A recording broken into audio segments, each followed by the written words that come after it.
On 34, we're talking about adding and subtracting some rational functions here, some fractions. A couple of different ways that you could go about this. I like to check my domain restrictions first. So I know that the denominator here cannot be equal to 0. So I'm going to go ahead and say just that a cannot be equal to 0. And then that allows me to be to where I can multiply through by a common denominator and let some things go. So my least common denominator here is going to be 2a. So I'm going to multiply each one of these by 2a. And as long as I do it on both sides, then I'm okay. I can do that. All right, so on this one, my 2a's are going to cancel out. That's going to leave me with a plus 2 minus. My 2a's are going to cancel out here. That's going to leave me with 3. And on this side, just a cancels out, so that's going to leave me with 10 over here on this side. So that leaves me with a minus 1 is equal to 10. So a is going to be equal to 11. Okay, on 35, I'm doing really similar things. So 1 over 3p is equal to p plus 4. I'm going to leave a little bit of extra space so I have room for that common denominator. Squared, and then minus 1 over p. Okay, again, p cannot be equal to 0 on this one, so that it won't make my denominators be 0. I just need to check at the end and make sure that none of my answers came out to be that. That's kind of what we're looking for. Okay, so my least common denominator on this one is going to be 3p squared. So I'm going to multiply through by 3p squared and get rid of some of these denominators so then I can work with it. Okay, so on this first one, I'm going to get rid of the 3, and I'm going to get rid of one of the p's. That's going to leave me with one more of those. Okay, on this one, everything goes away, so that's going to leave me with p plus 4. And on this one, just one of those p's goes away, so that's going to leave me with minus 3p. Okay, so let's combine some like terms on this side. That's going to be negative 2p plus 4. So 3p is equal to 4, so p is going to be equal to 4/3. And again, as long as it didn't come out to be 0, we are doing okay. Oops. Okay. Good. Okay, let's take a look at number 36. Okay, on 36, I am looking at dividing this thing up into some partial fractions. So the first thing I'm going to do is factor my denominators. It's going to leave me with a common factor of x and x plus 2. And the reason why I'm going to do that is because that's going to give me what my pieces or my partial fractions are going to be over here. So I'm going to make one denominator be x. I'm going to make the other denominator be x plus 2. Okay, that'll leave me with space on the top. I'm going to put an a on the top and a b on the top as kind of a placeholder. So a and b are what I'm looking for. And I'm going to do a similar thing to what I did up there at this point. I'm going to multiply through by my common denominator, my least common denominator, which is that whole first denominator that I have.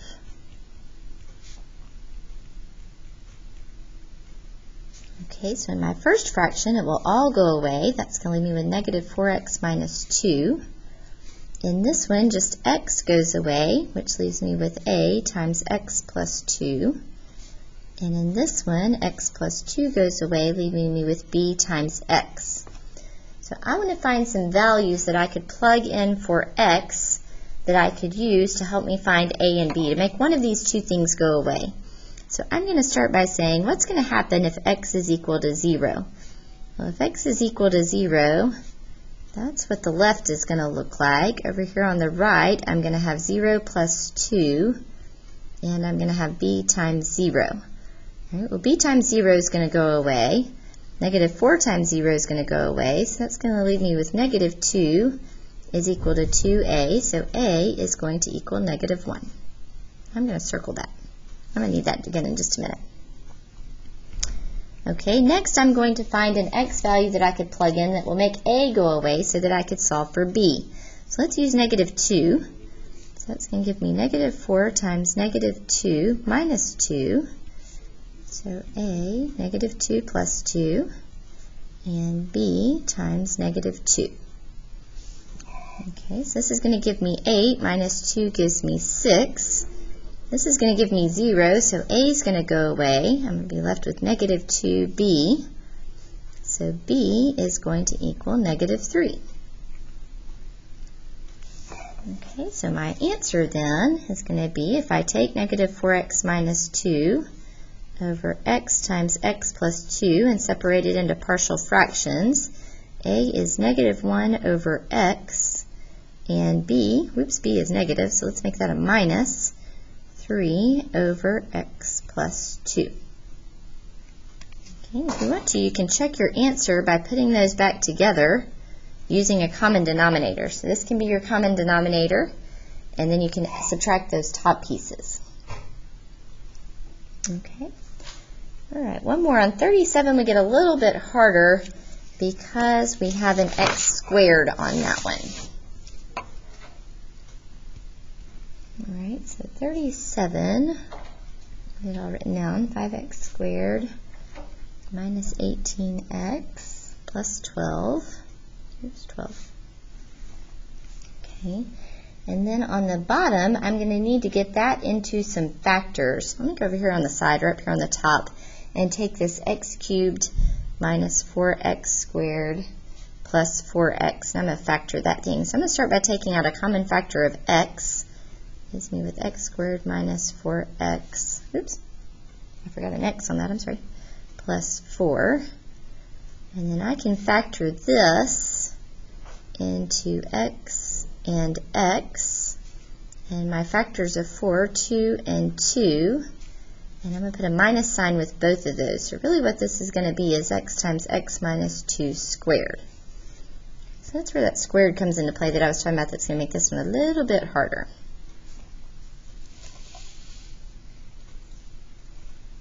Okay, so to set up my partial fractions, I'm still going to have a over x. But then to get to a squared, we have to build up to it and say I could have an x minus 2, and I could have an x minus 2 squared. So if I had a cubed, I would have x minus 2 squared, and x minus 2 cubed. So you have to build up to those powers like that.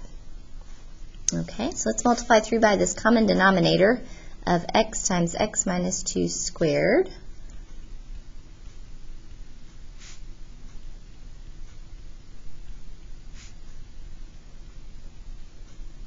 Like that. Okay, so on the first one, again, everything will cancel out. That will happen every time. So 5x squared minus 18x plus 12. 12. Okay, with a, just the x is going to cancel out. Usually I write a first. I don't know why I switched that around.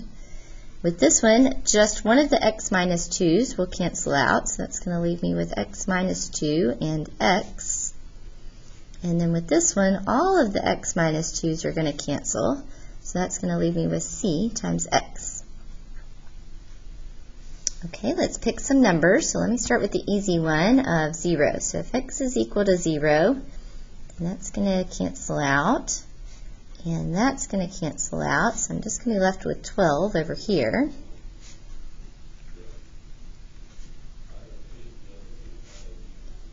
And then this one's going to go away, because there's a 0 right there, and there's a 0 right there. So this will go, and both of these will go.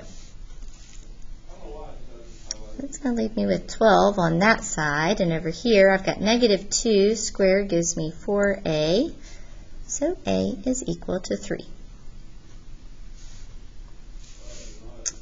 Okay, next I'm going to pick 2 to work with this.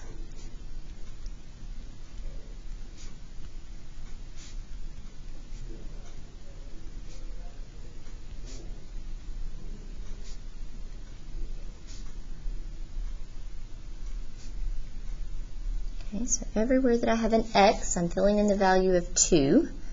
This makes this one a little bit harder. Let's see, that's going to be 4 times 5 gives me 20, minus 36 plus 12. But then there's 0, so a goes away, and there's 0, so b goes away.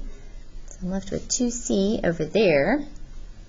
And then right here, I've got 20 minus 36. plus 12, sorry, so that's going to give me negative 16 plus 12 gives me negative 4 is equal to 2c, so c is going to equal negative 2.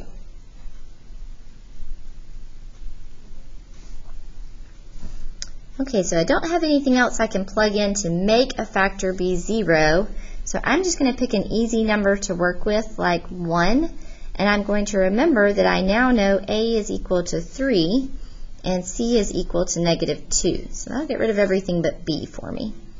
So 5 times 1 squared minus 18 times 1 plus 12 is equal to 1 minus 2 squared times a, which is 3. I'm looking for b. And c is negative 2 times x, which is 1.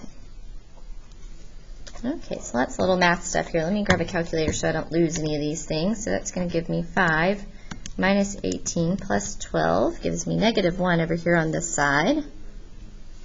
And then over here, this is going to give me negative 1 squared is 1 times 3 is 3. And then I've got b times, this will give me negative 1, so just negative 1. And then minus 2.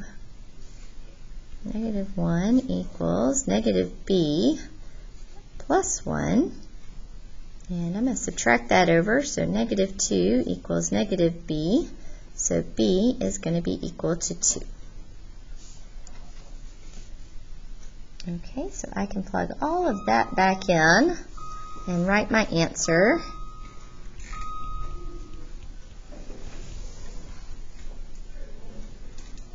And you can write that in factored form if you want to.